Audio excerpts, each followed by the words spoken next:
Hello, and welcome to another episode of Divorce Discussions. And I am really excited to have an international presenter on today, Katja Lany. Did I say that correctly? Gloria. Surya, I'm sorry. Lani now this is a really interesting title. She is a dark goddess archaeologist. I love that. And you work mostly with women over 45.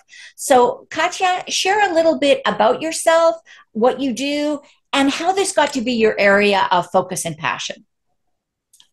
Well, thank you for this introduction, Marty. I'm so happy to have this conversation with you today. And I did not have a lot of time to prepare for this because I got the Podapalooza information just very recently.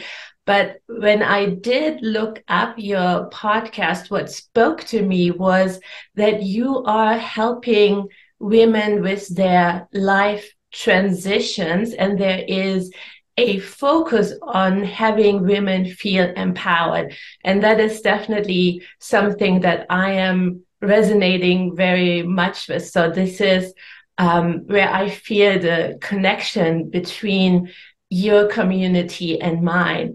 And to speak to that title of Dark Goddess Archaeologist, I like that title because, like the archaeologist, I'm all about digging deep.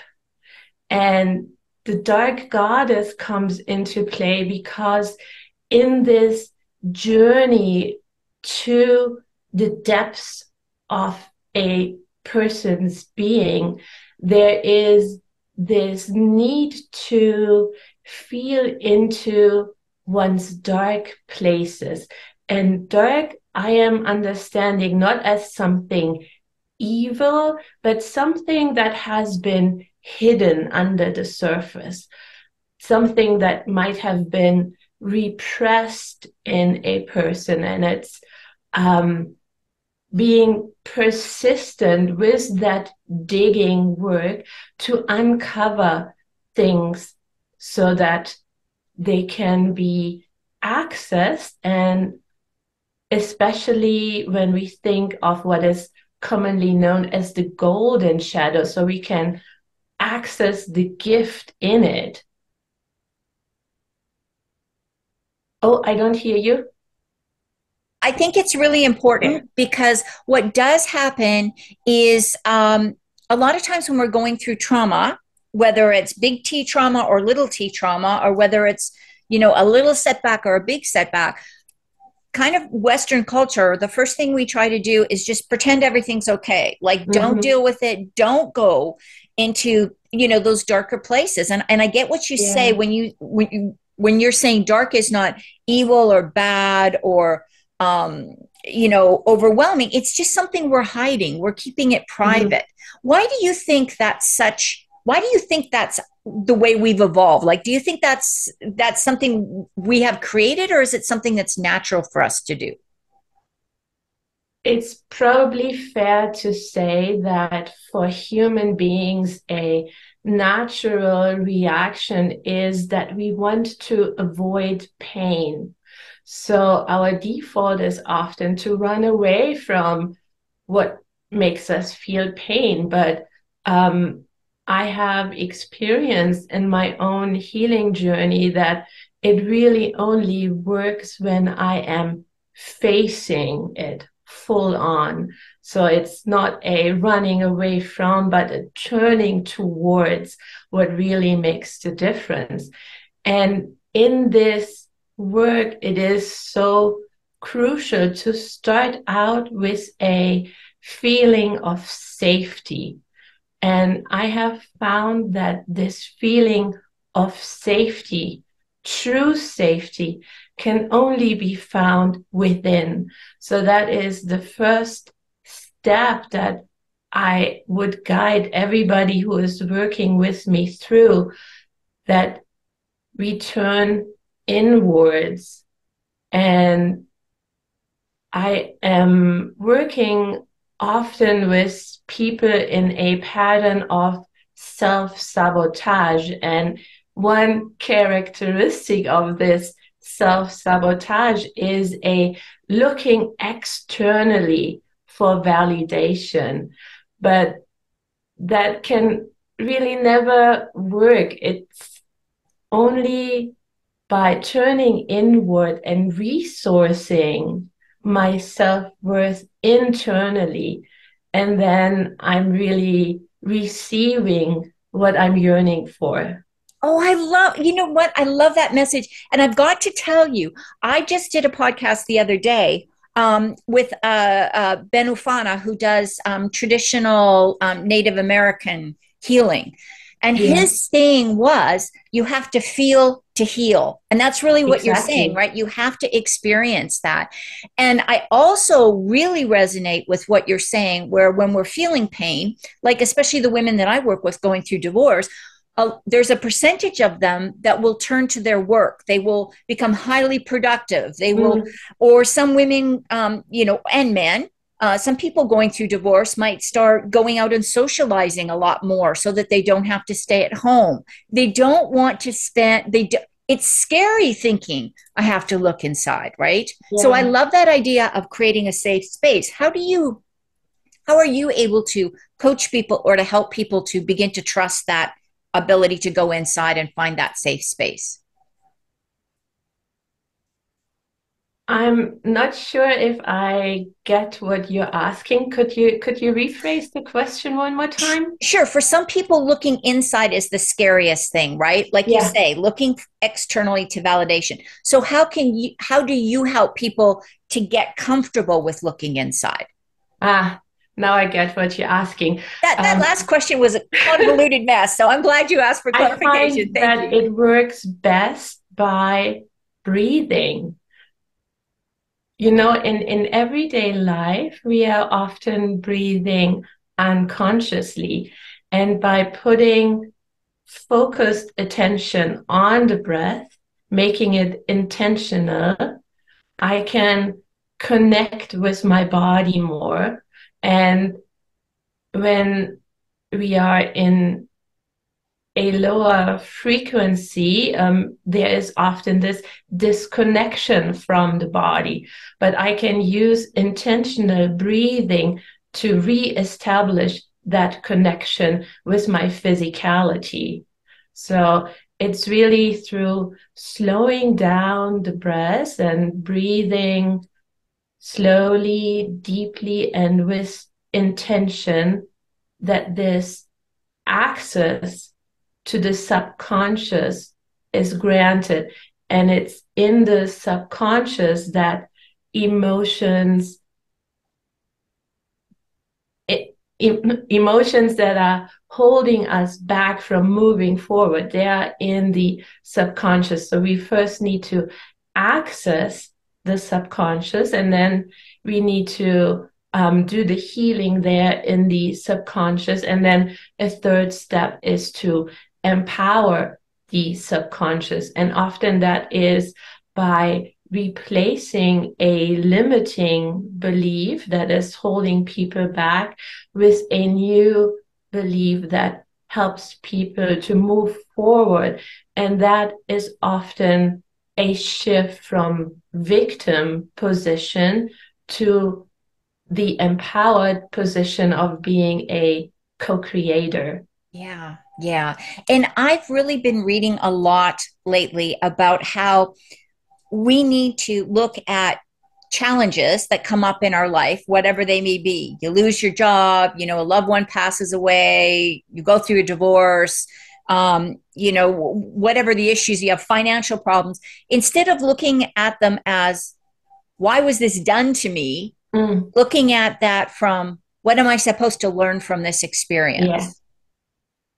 Well, Exactly. That is the shift from a disempowered position to a empowered position. And in this place of empowerment, I don't experience life as happening to me, but as life happening for me. And as you're saying, the most important question is, what is the lesson here? What is me being in this situation teaching me? How can I grow from that? How how would people, let's say I'm not sure if I'm running away from things.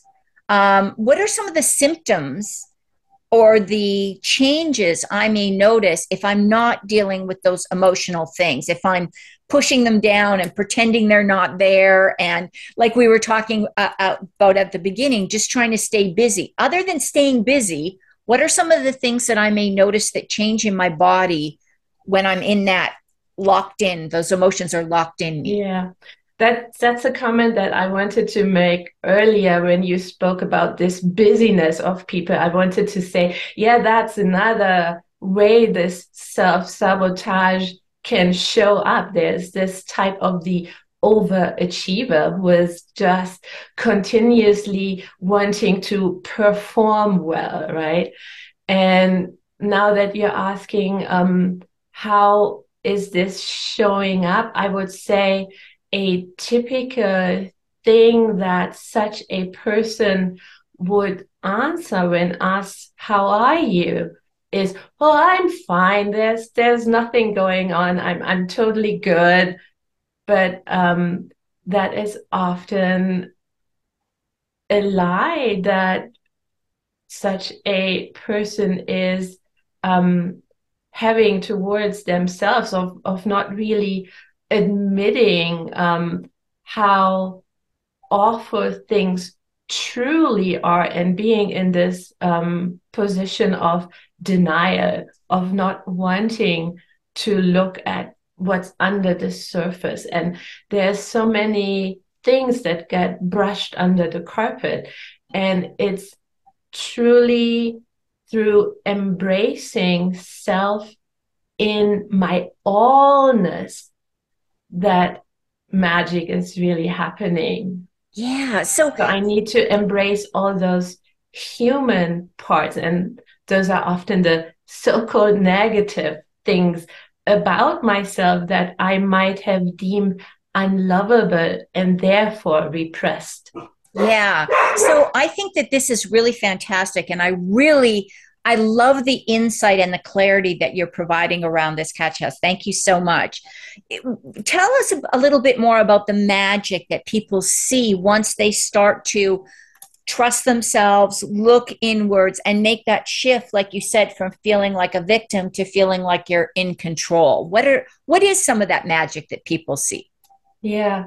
When I look at my own healing journey, I would say the magic really opened for myself through this shift from being completely in my head to having my energy deepen and then being able to make decisions not from a mental place, but from my wise woman womb wisdom.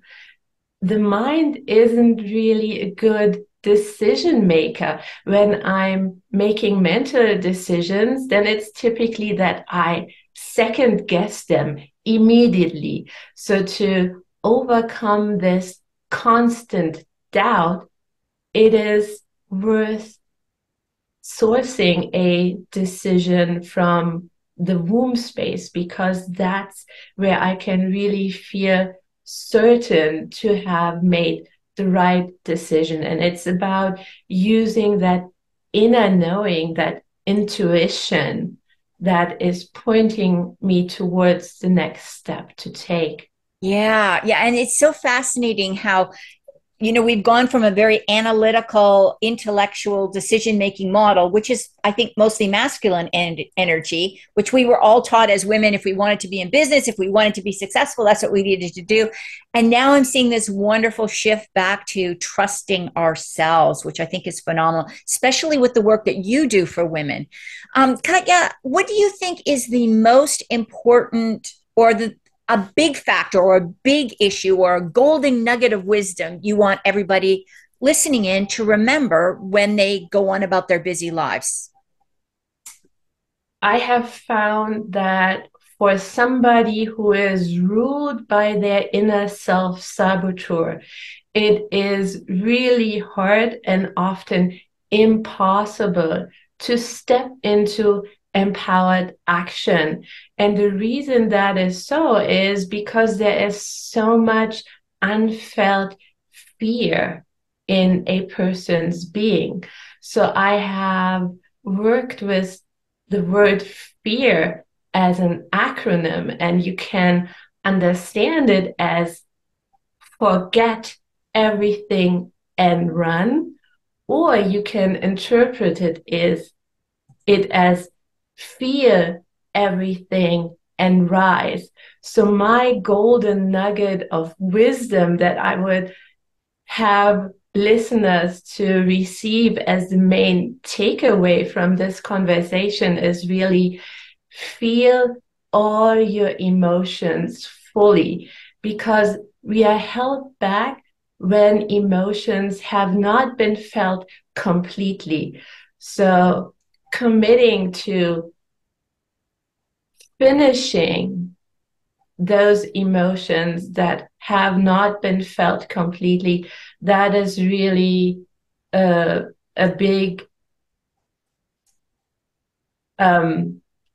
no, I'm blanking on the word. That's like a This big is factor in really this, right? A the big part of crucial this. thing to do. Yeah. Thank you so much. I think that's a great way to wrap this up. If people want to find out more about what you do or get in touch with you, what's the best way to do that? Do you have a website that we could take a look at? People could check me out on Facebook, and I can also share a landing page with listeners where they can access a free gift or a VIP gift with me, and we can put that into the show notes. Absolutely. I will make sure that gets in here. So, Katja, thank you so much. This has been so inspiring, and I just love that you share so much information about this. Thank you so much, and I will make sure that all of the information and all of your great gifts are in the show notes. So, Katja, thank you. Have a wonderful day. Thank you for this great conversation, Marty.